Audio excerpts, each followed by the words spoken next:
పోయి కడుక్కొస్తుంటే ఇంక మనం చేసేది ఏముంది ఏంటంటే వాళ్ళ అందమే వాళ్ళకి దేవుడు తినే రకంత అయిపోతుంది, ఆకలేస్తున్నట్టుంది అని అంటే వాళ్ళకి కడిపే వాళ్ళది దేవుడు. కొంతమందికి డబ్బు బైబిల్ ఎవడో నెత్తుకుపోతున్నాడు అంటే ఎవడు పట్టించుకోడు, చూసి కూడా నిద్రపోదాం అనుకుంటాడు. బీరువాతాళాలు ఎవడో నెత్తిపోతే ప్యాంట్ ఊడిపోతున్నా, చీరలు ఊడిపోతున్నారే వాడు ఎమ్మడి పడుతున్నాయి. ఇంకా ఏంటంట బీరువాతాళాలు అరే నా సమస్తం ఎత్తుకుపోతున్నావు కదరా అని అంటారు. బైబిల్ ఎత్తుకుపోతుంటే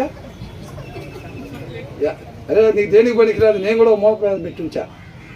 ఏంటంట నేను కూడా అడ్డమైంది కానీ ఓ మోక మీద పెట్టించా, దాని మీద పట్టుకెళ్తున్నావు పో అని అంటారు. అవునా? బీరువాతాళాలు పట్టుకెళ్తే అమ్మో ఇంకేమైనా ఉందా, అసలు నా ప్రాణాన్ని పట్టుకెళ్తున్నావు కదరా అనుకుంటారు.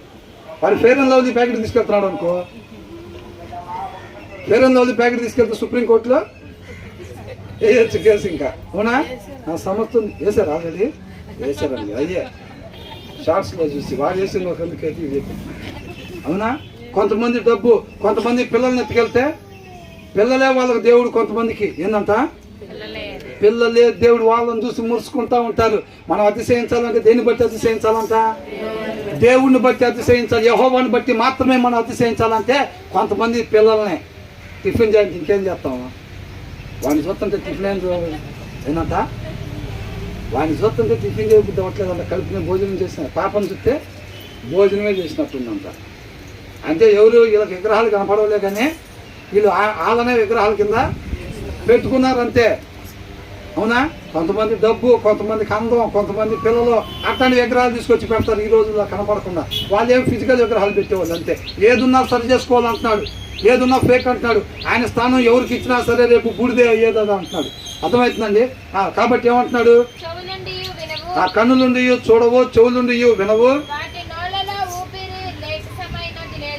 వాటి నోళ్ళలో ఏం లేదంట, ఊపిరి అంట. లేస మాత్రమైనా లేదంట, కొద్ది కూడా వాళ్ళ నోళ్ళలో ఊపిరి అనేది లేదు.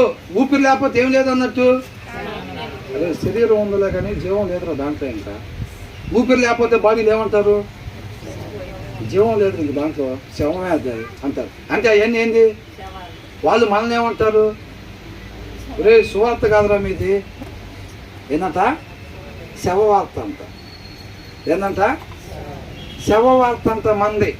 అర్థమవుతుందా? శవవార్తలు ఏందో కనపడుతుందిగా. వాళ్ళన్నీ తీసుకొచ్చి పెట్టుకున్నారు చూసారా, వాటిలో అంట వాళ్ళ నోరులో ఏమి లేదంట, వాటి నోళ్ళలో ఊపిరి లేసమైనా లేదంట, జీవమే లేదు వాటిల్లో. అసలు జీవం లేదు, శవాలయ్యి.